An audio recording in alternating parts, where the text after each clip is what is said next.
Hey guys, it's Gemma from Pop Therapy TV, and today we're going to be talking about 5 simple tips you can try to boost your confidence even in the face of setbacks. We got a whole lot of content to cover today, so let's get started. Our body language plays a powerful role in how we feel. Have you ever noticed when you're feeling shy or nervous that your body language might change? You might find yourself hunching your shoulders, folding your arms, fidgeting. Your speech might even become more rapid or quieter. What happens is when we're feeling shy or nervous, we begin to make ourselves physically smaller. Psychologist Amy Cuddy states that powerful people are both more confident and assertive.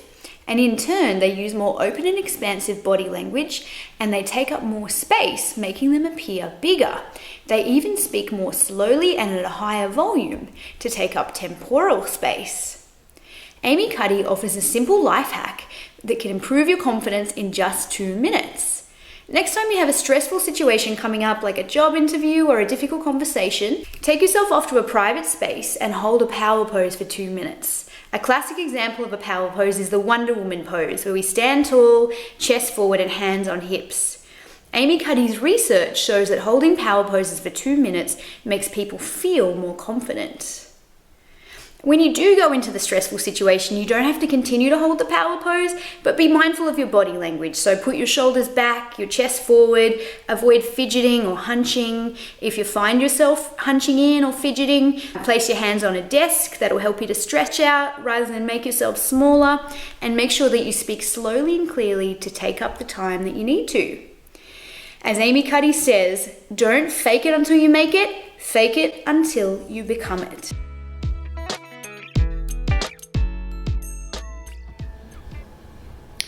Practice staying present. Often when we feel less confident, our focus drifts away from the situation at hand and turns inwards. Rather than being engaged in a discussion or conversation, we might be busy thinking about what it is that we're going to say next or what the other person thinks about us. What this does is make us appear distracted and uninterested in the conversation. Practice using active listening skills.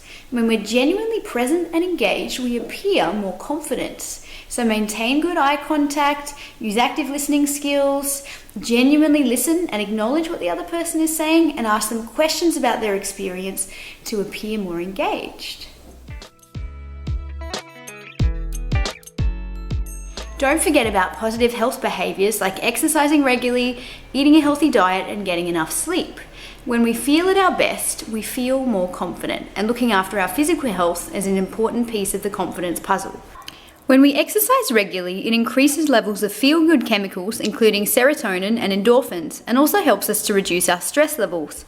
A 2016 study published in the Journal of Neuropsychiatric Disease and Treatment showed that there is a direct link between physical exercise and self-esteem.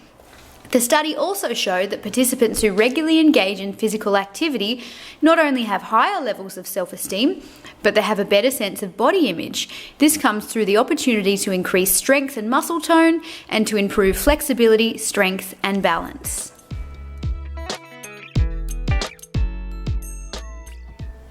Do you compare yourself to others? Many of us spend quite a bit of time comparing our looks, our jobs, our salaries, our possessions to others. This can lead us to feel like we're not good enough or to reduce our confidence. When we compare ourselves to others, we often experience envy.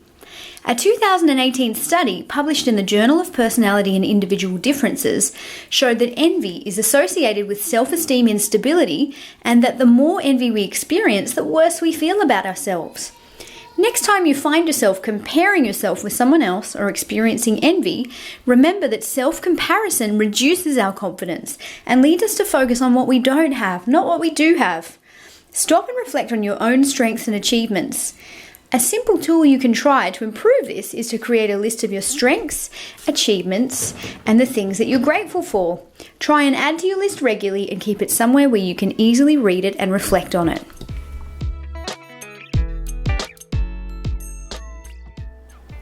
Practice having self-compassion.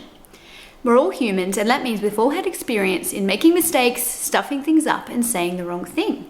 None of us are perfect, but in today's world, often we develop unrealistic or perfectionistic standards. When we hold incredibly high standards, often we can be our own worst critics if we make a mistake or fail. For perfectionists, even when a task is completed, they may focus on the things they think they didn't do well. Psychologist Kristin Neff talks about practicing self-compassion as an alternative to chasing self-esteem. Our self-esteem can fluctuate based on what's happening in our lives, or when we compare ourselves to others, which can lead us to feel inadequate. Self-compassion is a way to feel good about ourselves which isn't contingent on others and doesn't require us to be perfect. Kristin Neff says treat yourself like you would treat a close friend who was struggling. A 2008 study published in the Journal of Personality showed that self-compassion predicted more stable feelings of self-worth than self-esteem and was less contingent on particular outcomes. Self-compassion also had a stronger negative association with social comparison, public self-consciousness, self-rumination, anger, and need for cognitive closure.